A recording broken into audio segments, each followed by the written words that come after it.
इस चुनाव में हम जनता के बीच एक बड़े संकल्प के साथ देश की जनता के पास आशीर्वाद मांगने के लिए गए थे और हमने आशीर्वाद मांगा था विकसित भारत के हमारे संकल्प के लिए।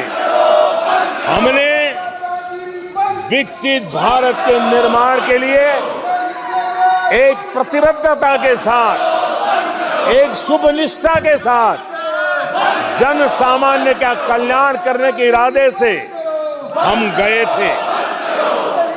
जनता ने विकसित भारत के संकल्प को चार चांद लगा करके हमें फिर से एक बार विजयी बना करके देश की जनता की सेवा करने का मौका दिया है।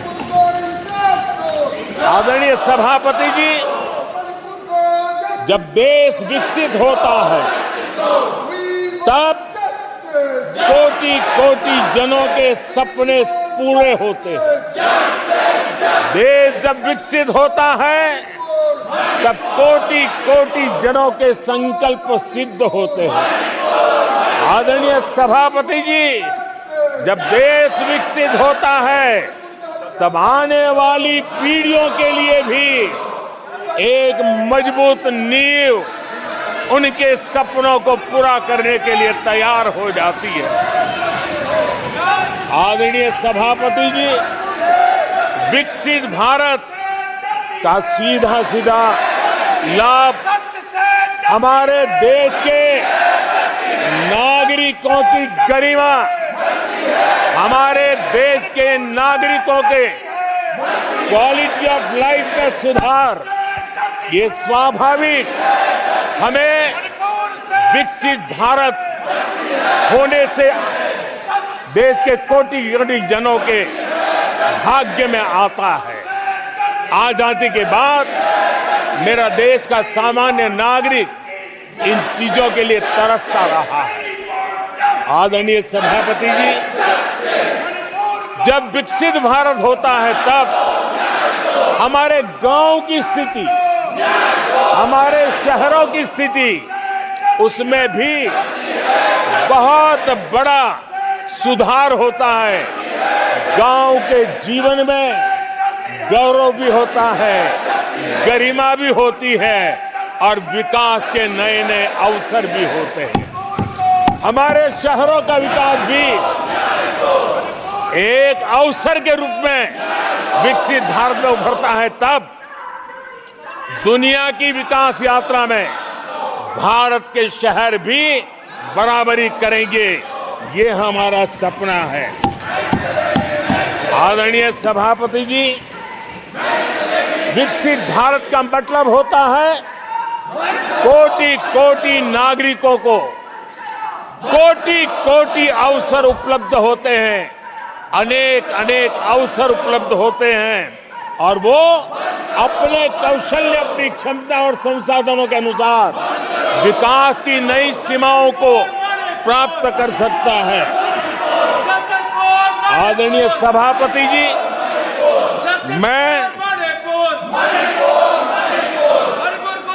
आदरणीय सभापति जी,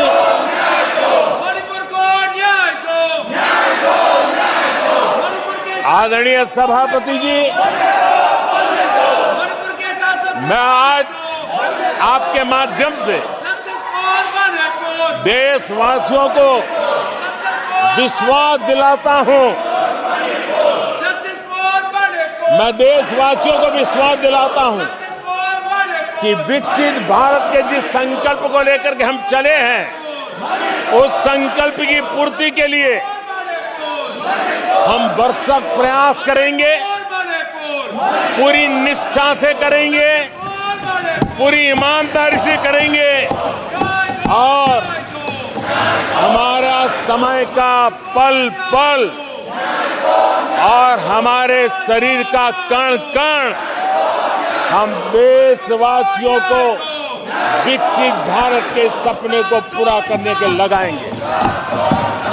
हमने देश की जनता को कहा था 24/7 फॉर 2047। आज मैं इस सदन में ही दोहराता हूं कि हम उस काम को अवश्य पूरा करेंगे। आदरणीय सभापति जी, 2014 के उन दिनों को याद कीजिए। उन 2014 के उन दिनों को याद करेंगे तो हमारे ध्यान में आएगा कि हमारे देश के लोगों ने उनका आत्मविश्वास खो चुका था। देश निराशा की गर्त में डूब चुका था। ऐसे समय 2014 के पहले देश ने जो सबसे बड़ा नुकसान भुगता था, जो सबसे बड़ी अमानत खोई थी, वो था देशवासियों का आत्मविश्वास। और जब विश्वास और आत्मविश्वास खो जाता है तब उस व्यक्ति को, उस समाज को, देश को खड़ा होना मुश्किल हो जाता है। और उस समय सामान्य मानवी के मुंह से यही निकलता था कि वो इस देश का कुछ हो नहीं सकता।